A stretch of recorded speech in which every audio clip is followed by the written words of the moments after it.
Agora, são pequenos detalhes, por isso que a gente coloca o Cultivando Água Boa à disposição de qualquer organização, de qualquer entidade, de qualquer governante, enfim, de qualquer empresa, porque é um programa nosso, brasileiro, e também paraguaio, mas que nós não temos nenhuma necessidade de royalty, ou está à disposição. Quem quiser visitar, conhecer, reaplicar, mas tem coisas que a gente só aprendeu errando.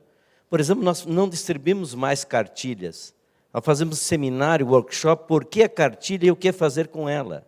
Então, sai com uma agenda de aplicação da cartilha. Isso aqui tem 135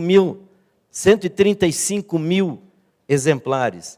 Só quando nós começamos o trabalho com essas cartilhas, surgiram 2.100 hortas orgânicas escolares de bairro, enfim, de comunidade ou de famílias. Por quê? Porque não tem esse processo de distribuição que normalmente, como também, por exemplo, esse diálogo da educação formal com a não formal. A formal, não formal com a difusa e a educomunicação. Eu quero confessar aqui, que não vai dar para apresentar todos os slides, a dificuldade que nós estamos tendo, como é que a gente entra, por exemplo, com a geração digital. Eu sou analógico, é complicadíssimo.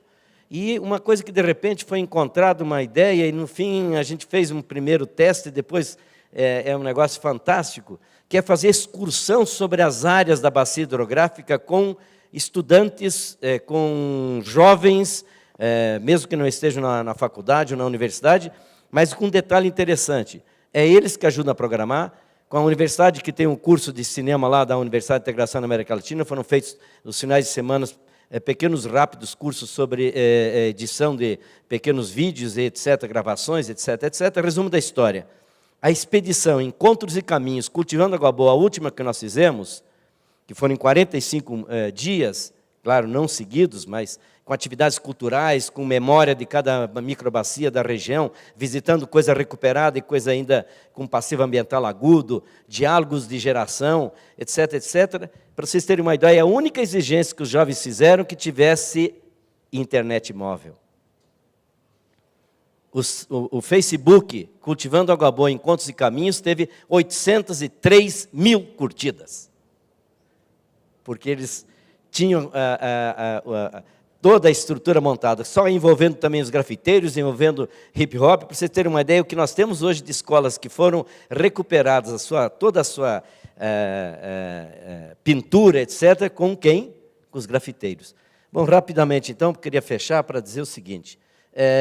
Esse processo participante, quem não conhece o Pesquisa Ação Participante, pessoas que aprendem participando, aqui estão os coletivos educadores, aqui estão os que fazem o curso.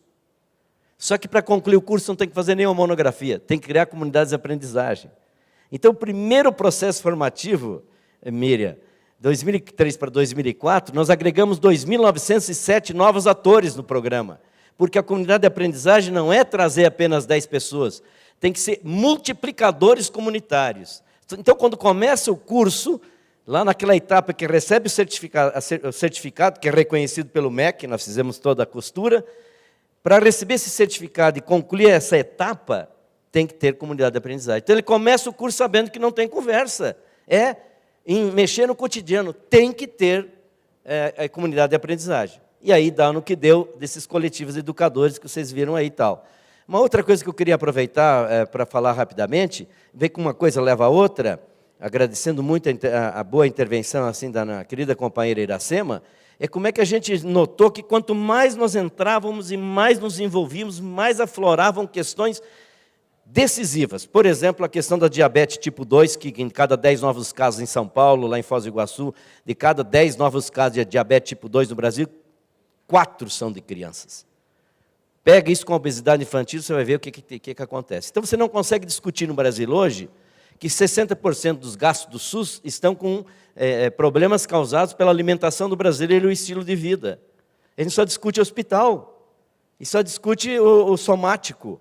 Que barbaridade, não é possível que num horário nobre dos meios de comunicação, que são concessões públicas, não há possibilidade de fazer um diálogo profundo, estruturante dos problemas. Que, de repente, acontece naturalmente quando você diz, mas onde é que está o maior restaurante de cada cidade? Não é o da esquina, é na merenda escolar.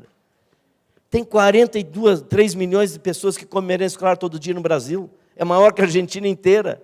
Olha o potencial que tem, a extraordinária possibilidade, inclusive, de economia local, uma de baixo carbono, não precisa levar de São Paulo lá para Jabaquara, não sei aonde, vamos lá para o interior, aquela merenda escolar. Por que não discutir comida de raízes? Por que não voltar a compreender o que significa, por exemplo, uma gastronomia que tem muito mais componentes de saúde, muito mais saudáveis? E aí o que acontece? Descobrimos uma coisa que não era só fazer palestra para prefeito. Era envolver as merendeiras, as cozinheiras das escolas. E a cada 2 anos nós fazemos o concurso de pratos saudáveis de quem? Das cozinheiras das nossas escolas. As nossas Ana Maria Braga são as cozinheiras das escolas. Aí vão para um livro de receitas saudáveis de quem? Daquelas que antes era a tiazinha da comida. Hoje ela é autora de livro de receitas saudáveis. Só que antes do curso, aliás, do concurso, tem curso de consumo consciente, curso de prato saudável, visita a propriedade de agricultura orgânica. Os depoimentos são fantásticos. Gente que nunca mais tinha colocado a mão na terra, nunca mais tinha conversado com um pequeno produtor e passa o dia inteiro lá. O depoimento é de chorar, porque elas choram. E aí você está redescobrindo o quê? Está redescobrindo, e aí a premiação toda, premiação para a escola, para a merendeira e para nutricionista. Tivemos que entrar na faculdade de nutrição. A faculdade de nutrição de uma formalidade que me dá uma urticária, caramba. É proteína, é caloria. De onde é que vem a comida, minha querida? Que qualidade tem essa comida? Nós temos que ir para a qualidade, não quantidade. A quantidade levou onde nós estamos. O paradigma da quantidade está vencido. Ou a gente entende isso, ou continua achando quantidade. Aí 3 carros, 5 carros, aquela loucura, a cobiça misturada com ganância, vira um Deus nos acuda, egoísmo, egocentrismo. Resumo da história, não tem jeito, o planeta não vai poder mudar com essa formatação, é outro paradigma. E não é apenas da conquista e da acumulação e do ter, é o paradigma de cuidar.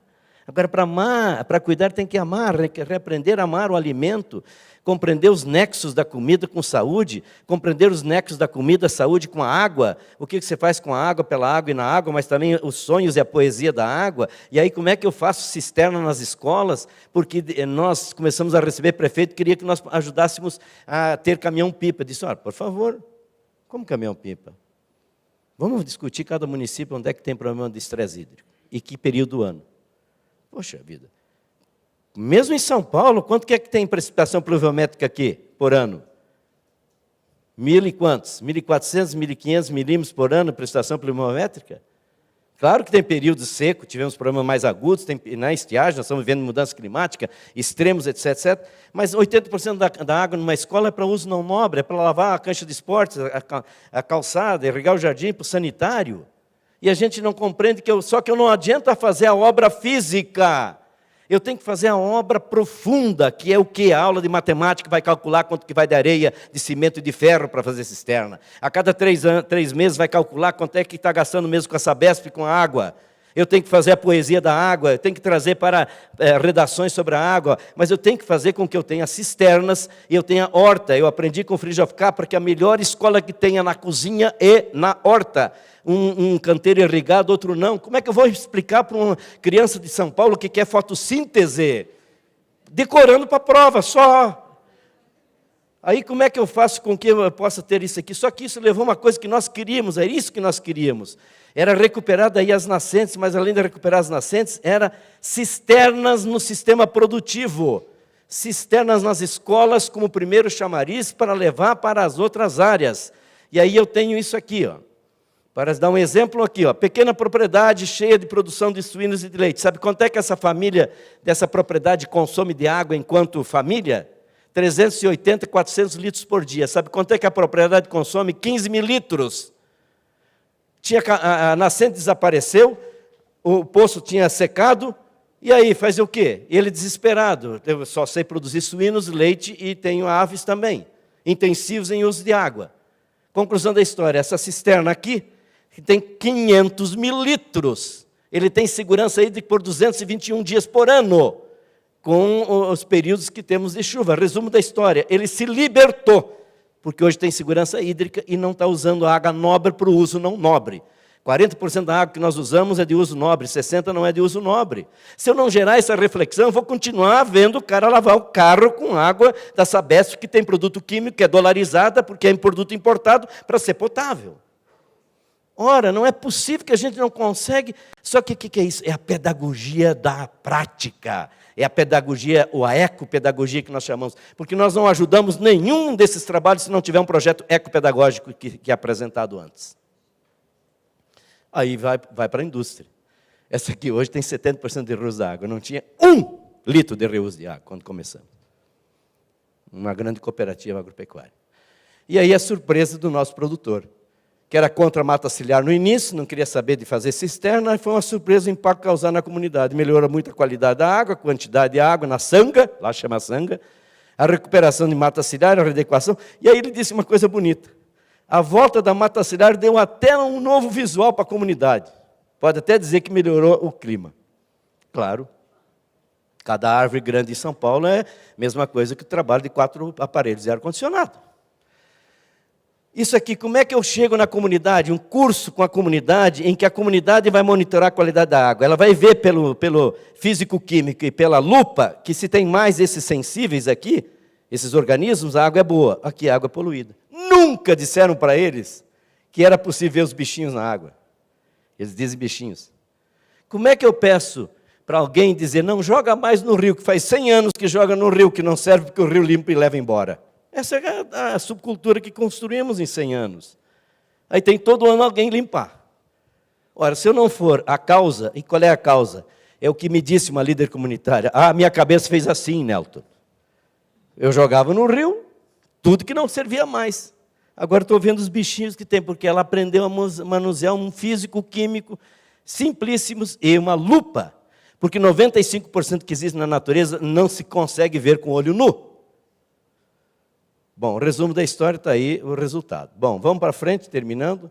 Reusar já que eu falei.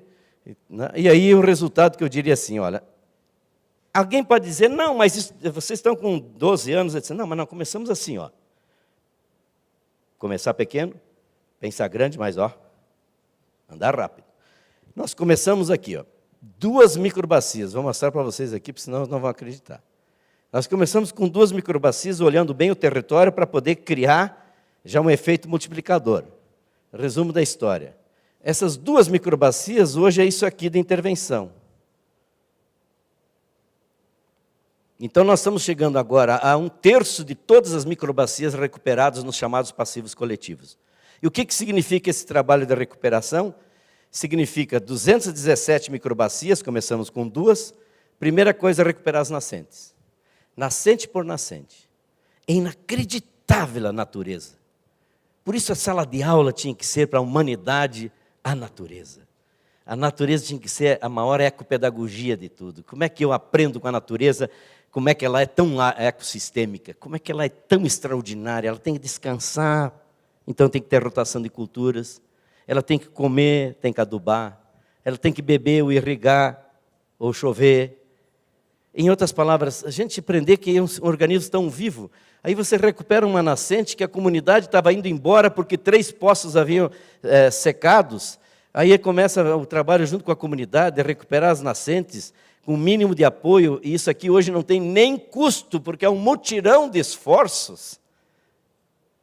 Mas tem que envolver muitas escolas, muitas comunidades. Conclusão da história. Isso aqui também já são abastecedores comunitários, para não pegar mais água do rio, também administrado por eles. Aí um outro exemplo concreto. Como é que você tem, de um lado, essas fotos que eu acabo de mostrar, das nascentes, o que significa cada nascente? É um santuário. Eu estava dizendo outro dia para o bispo diocesano lá de uma região lá da bacia do Paraná 13, bispo, vamos fazer um altar em cada microbacia, a igreja ajuda agora com a xícara papal debaixo do braço. Eles vão entender para o resto da vida o que é realmente sensibilidade para celebrar a vida.